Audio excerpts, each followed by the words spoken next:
গ্রাম প্রাণ বিরিয়ানি দেখুন শুধু তোলা হচ্ছে কিভাবে রাইসটা ঝরে ঝরে পড়বে দেখুন এইভাবে ঝরে ঝরে পড়ছে পুরো ঝরে ঝরে পড়বে দেখতে থাকুন যে পুরো ঘি আর বাটারের বিরিয়ানি খেতে গেলে কোথায় আসতে হবে একান্তপুর।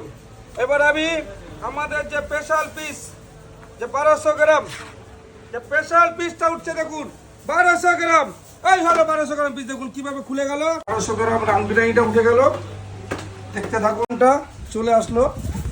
আমি প্লেটটা আবার মটনটাকে দেখিয়ে দিই তারপরে একটা সার্ভ করে দেবো। পুরো বাটার আর ঘিয়ের বিরিয়ানি কালার ছাড়া সেন্ট ছাড়া পুরো জাফরান ফ্লেভার থাকবে আর পুরো বাটার থাকবে। এই হলো পিসটা আমি আগে দেখিয়ে দিই এই হলো পুরো পিসটা 1200 গ্রাম একটা সাইডে যে খুলে গেছে।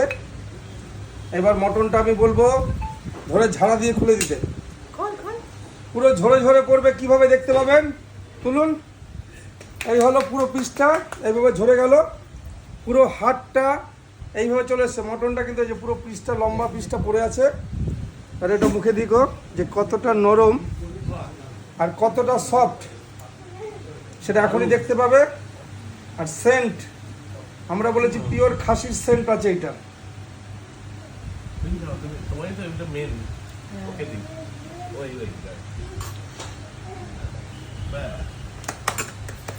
একদম সফট চামচে করে এইভাবে মটনগুলো চলে আসবে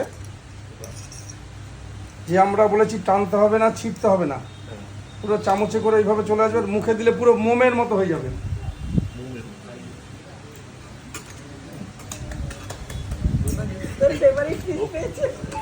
না মটন তো আলাদা জিনিস যারা মটন খাবে যারা এই ধরনের মটন খাবে তাদের নেশা ধরিয়ে দেবো একান্ত ওপেনে আমি বলে দিয়েছি যে বারে বারে চাকদাতেই আসতে হবে একান্ত ওপেনে এই মটন খেতে গেলে এটা লোকাল দেশি খাসি যার সেন্ট খুবই সুন্দর আর বিরিয়ানিটা পুরো সেন্ট ছাড়া কালার ছাড়া যে ন্যাচারাল বিরিয়ানি বলে এটাকে যে এক ফোঁটা সেন্ট নেই কালার নেই পুরোটাই জাফরান ফ্লেভার আর ঘি বাটারে তৈরি হয়েছে। যখনই মুখে দেবে মটনটা তখনই মনে হবে যে আমি বিরিয়ানি খাচ্ছি যে এত সুন্দর সেন্ট বিরিয়ানিতে।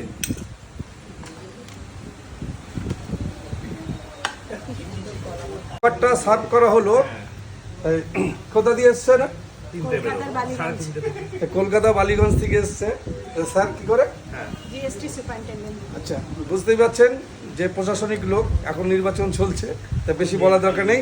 আর ছেলে মানে যার উদ্যোগে আসা সে চলে যাচ্ছে আমেরিকাতে যাওয়ার আগে চলে আসলো আমাদের এখানে বিরিয়ানিটা খেতে কিরকম লাগছে মটনটা বলো যে আমি বলেছি ঝরে ঝরে পড়বে কি মটনটা ঝরেছে তো আলাদা যে সেন্টটা হ্যাঁ অসাধারণ সেটা।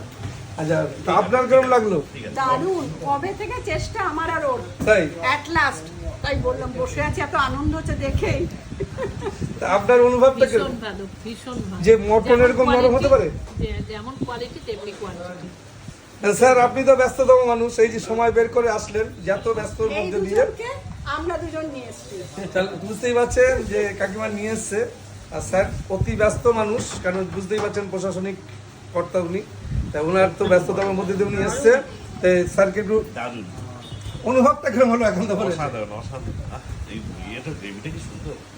এটার মধ্যে আমরা বলেছি তো কোনো মশলা নেই শুধু কাজু বাটা পোস্ত টমেটো পেঁয়াজ বেরেস্তা আর পুরো গোলমরিচে দিয়ে দেওয়া আর কোনো কিছু নেই মানে টমেটো পেস্টটা আমাদের বেশি থাকে আর কাজুটা কারণ পুরো কাজুর ফ্লেভার সেম মানে আমরা মগজটা ব্যবহার করি না কেন চাল মগজটা তো একটু অন্যরকম ফ্লেভার হয় আর কাজুতে একটা আলাদা ফ্লেভার হ্যাঁ কলকাতা হবে তো আপনাদের ভালোবাসা থাকলে নিশ্চয়ই কলকাতা হবে আমরা 2025-এ কলকাতা যাচ্ছি এটা বলে দিচ্ছি।